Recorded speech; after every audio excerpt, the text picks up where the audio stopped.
I don't know what does thumbs up mean.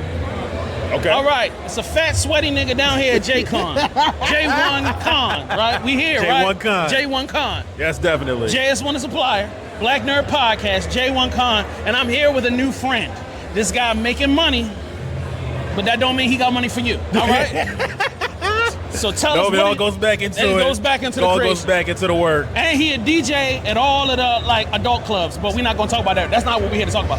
So tell him your name, brother. I am Tommy Prey. I am the author of Blood Drenched Schemes, which is the first book in the Heir of the Shade series. All right, so I need you to tell me, what was the inspiration? How did you even get the idea to write this? Okay, so in all honesty, my very first project started out as a dual authorship. Like it was two of us working together. A friend passed away, so I scrapped that project and started writing a fantasy series that allows me to convey some of my issues, because everybody got some.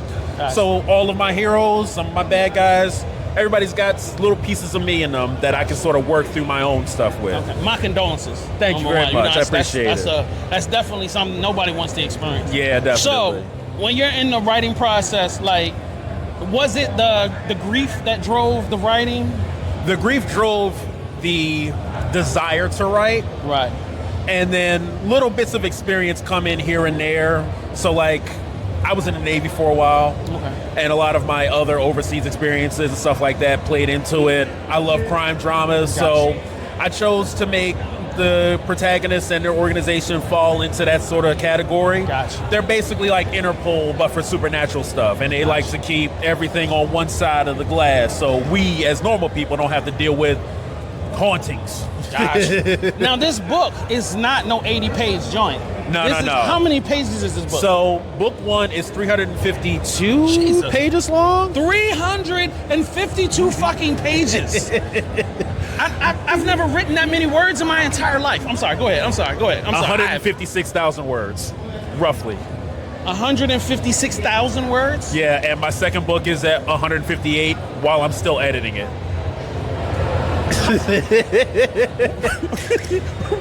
You have no life. This is it. Yeah, pretty much. His Saturday, his Sunday, his Monday, Tuesday, Wednesday, Thursday, Christmas, Thanksgiving, Easter. Yeah, I take gaming breaks for like a half hour in between chapters here and there. Every 1,000 or so words, I let myself have a cookie. So the volume one, how long did it take you to write it before the editing process? So before it took me 13 months. That's not bad. No. That's a lot of words. It's a lot of support and a lot of scheduling. So to anybody who's aspiring to write, the biggest thing you can do for yourself is to treat it like another 9 to 5. You give yourself a set schedule to work out. Don't say, I'm going to do a chapter a week or some mess like that. No, I'm going to give myself this many hours to work through. I'm going to look at all my other stuff, go back here and there, because you catch something. Like I catch myself doing continuity errors all the time. Gosh. Or I'll be like, wait a minute. Did I say he had gray eyes? Okay, I was right. And it takes time to do all that stuff too. And then for the editing and stuff, professional editors are there for a reason. Yep. Your job is to be the creative. Their job is to say, hey, you put a comment here, doofus. I love that. So when you have as many characters as you have, did you have to create like a character Bible and then flesh out your character? Oh my goodness. Now, how much time did that take, away from the book? You know what? I can't honestly say, because I did it as I went on the fly. So every little side character, witnesses, every bad guy, like all my main characters, obviously they came before I even finished the first book. Right. But I've got what's it called? Google Sheets. I got Google Sheets full of my characters. Everyone from GSA Agent C, who shows up for like 2.5 pages. It's just random stuff like that. And I'll have one of the other things that I learned, and actually I learned it through Pinterest. Make your character somebody real. So interests, hobbies, stuff like that. He goes to karaoke. Wow. He don't look like a karaoke type of dude. Right, This don't look like the karaoke guy. Not at all. This looks like he's at the bar at McGinney's drinking every night until he falls asleep. But, all right, cool. No, this dude's a master chef. He actually went to culinary school before he went to the Navy. He was in the strongman contest, the strongest man in the world. He got 6 baby mamas and 4 kids. We don't even know how the math works out. Powerless trucks. Yeah, we just don't know. Okay, so To me, if somebody that doesn't know your book, what do you think is the biggest selling point for why people should pick it up?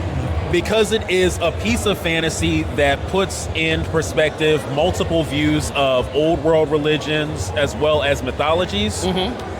But beyond that, it's one of the few fantasy series out there. It's one of, I shouldn't say the few. It's a fantasy series that represents people of color in different facets. You got 2 African American protagonists here, white lady here, with Asian CSI right here. Okay. This girl's Native American descent, and that's actually going to play into a role in book 5. Gosh. Because I'm thinking ahead way too far, and I haven't written down any of that yet. Well, at least you got some stuff ready. Oh yeah, I know how the whole series ends already, and I'm nowhere close Can you tell to us writing it. how the else? Oh no. Okay, thanks. Smart guy. You know what? I will say this. It ends. Revelations. Oh, okay. Oddly specific. That's an oddly specific ending. What are There we talking go. about? There we Okay, go. All right. So But we all broaden it die up. at the end. Yeah. Everybody dies. I mean, we have a happy ending. Some people will consider that a happy ending. Let's not talk to those people too often, because I'm worried about the end is nigh type I do crowd. media for a living. I gotta talk to everybody. Fair enough. All right. But I don't want to inspire nobody who says the end is nigh too tough, because they might be like, can we call these people in? So we're like, just come with me to this cabin in the woods, and everybody take the pill. What pill? Don't worry about that.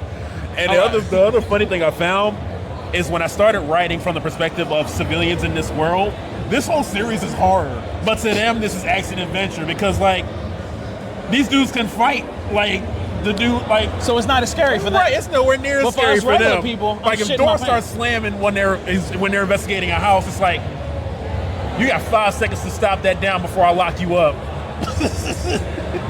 All right. So where can people find the book? Okay, so right now the hardcover is only available through my website, which is actually coming out at the end of November.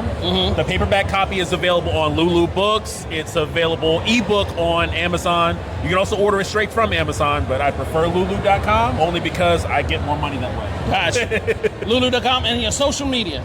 Oh yes, I am at Tommy Prey Books on Instagram. That's my most common one. I'm trying to get into TikTok, but I don't know how to use it properly. Don't feel bad. Don't feel bad. So yeah, at Tommy Prey Books. Appreciate any and all love, any support you guys can give. Boom. So make sure you catch him at the strip club next week and at all the adult locations. This your boy Jazz Wanna Supply, J1 Con, Black Nerd Podcast. We are out. Appreciate it.